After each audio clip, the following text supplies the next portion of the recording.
అధ్యక్ష, గౌరవ సభ్యులు చెప్పిన ప్రకారం అధ్యక్ష, యాక్చువల్గా మనకి 2019 తర్వాత గంజా సాగు ఇంచుమించుగా ఎలా అయిపోయిందంటే గాంజా ఆంధ్రప్రదేశ్గా మన సంగతి మనందరికీ తెలుసు. తర్వాత మనకి ఎన్డీఏ గవర్నమెంట్ వచ్చిన తర్వాత ఇమీడియట్గా దాన్ని ఈగల్ మనం స్థాపించుకొని ఈగల్ ద్వారా మ్యాక్సిమం గాంజా సాగునైతే అధ్యక్ష నేను చాలా హ్యాపీగా చెప్పగలను, గర్వంగా కూడా చెప్పగలను. ఈరోజు ఆంధ్రప్రదేశ్లో గాంజా సాగు అనేది జీరో కల్టివేషన్ అధ్యక్ష. ఎక్కడా కూడా గంజా సాగు లేదు అని చెప్పి సభాపూర్వకంగా మీ అందరికీ కూడా తెలియజెప్పడానికి కూడా అందరి సహకారం లభించినందుకు కూడా అందరికీ కూడా నేను ధన్యవాదాలు తెలియజేసుకుంటున్నాను అధ్యక్ష. ముఖ్యంగా ఇప్పుడు మనకి ఉన్న ప్రాబ్లం కాస్త ఏఓబి ప్రాంతాలు అంటే ఒరిస్సా నుంచి వచ్చేటప్పుడు కానీ కొంత ట్రాన్స్పోర్టేషన్ అయితే మన ఆంధ్రప్రదేశ్ గుండా సాగుతుంది. ఇప్పుడు ఎక్కడైతే దానికి సంబంధించి ఇంతకుముందు చెక్ పోస్టులు అయితే ఏర్పాటు చేశారు, కానీ చెక్ పోస్టులని కూడా ఎక్కడ కూడా నిఘా పెట్టి కానీ కొంచెం దాన్ని బాగా ఎక్కువగా ఎఫెక్టివ్గా పనిచేసేటట్టుగా ఎక్కడ కూడా పెట్టుకోవాలి. ఆల్రెడీ మన ఎన్డీఏ గవర్నమెంట్ వచ్చిన తర్వాత అధ్యక్ష చూసుకుంటే 1-2 చోట్ల మాత్రమే చెక్ పోస్టులు ఏర్పడే పరిస్థితి. కానీ మనం ఏం చేసామంటే ఇప్పుడు ఇంటర్ స్టేట్ చెక్ పోస్టుల కింద సుమారుగా 5 జిల్లాల్లోని కూడా దగ్గర 35కు పైగా చెక్ పోస్టులు పెట్టుకున్నాం అధ్యక్ష. ఆ చెక్ పోస్టుల దగ్గర కూడా ఎస్పెషల్లీ ఇప్పుడు మనకి పాలకొండ కాన్స్టిట్యుయెన్సీకి సంబంధించి రాయగడ గునుపూర్ దగ్గరలో ఉంటుంది అధ్యక్ష. అక్కడ బత్తిలి అని ఒక చెక్ పోస్ట్ కూడా ఏర్పాటు చేసుకోవడం జరిగింది.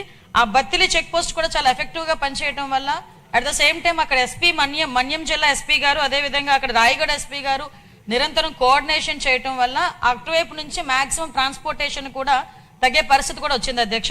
ఇమీడియట్గా ఎవరైనా ట్రాన్స్పోర్ట్ చేసే పరిస్థితి ఉన్నా కూడా ఇమీడియట్గా మన డిపార్ట్మెంట్ వాళ్ళు ఈగల్ డిపార్ట్మెంట్ వాళ్ళు వెళ్ళి పట్టుకోవడం, వాళ్ళు వెంటనే ఎన్డీపీఎస్ యాక్ట్ల కింద వాళ్ళని అరెస్ట్ చేయడం కూడా జరుగుతుంది. మనందరికీ తెలుసు అధ్యక్ష, ఇక్కడ వీటితో పాటు మనకి ఎక్కువగా జరిగేది ఈ పాలకొండ, అదేవిధంగా సాలూరు, పార్వతీపురం ఈ ఏరియాస్ నుంచి కూడా ఎక్కువగా గాంజా రవాణా అవుతుందని ఇన్ఫర్మేషన్ తీసుకొని నిరంతరం నిఘాల ద్వారా మేము అక్కడ పర్యవేక్షణ చేస్తున్నాం.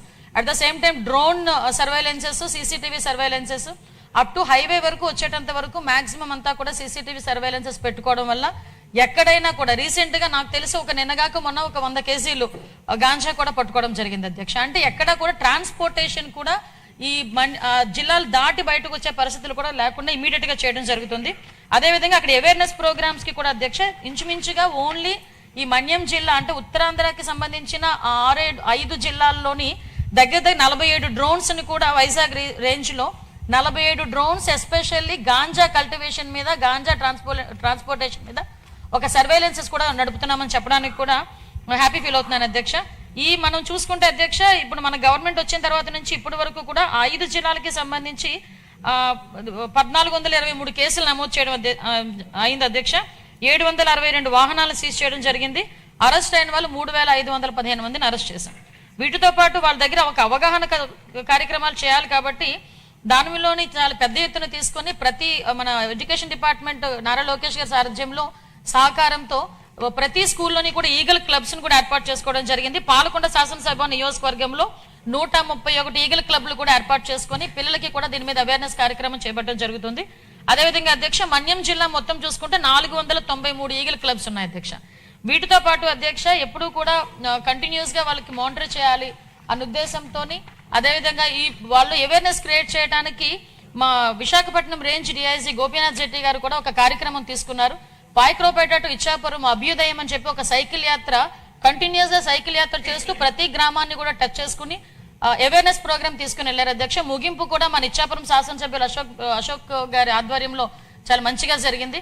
ఒక పక్క అవగాహన కార్యక్రమాలు, ఒక పక్క సర్వేలెన్సెస్ రెండు కూడా కోఆర్డినేట్ చేసుకుంటూ అవే కాకుండా ఇంటర్ స్టేట్ కోఆర్డినేషన్ తో కూడా మనం ముందుకెళ్తూ ఈ ట్రాన్స్పోర్టేషన్ అనేది అరికట్టడానికి కూడా మేము కృషి చేస్తున్నాం. దానికి కూడా అందరినీ కూడా సహకరించాల్సిందిగా కోరుకుంటున్నాం.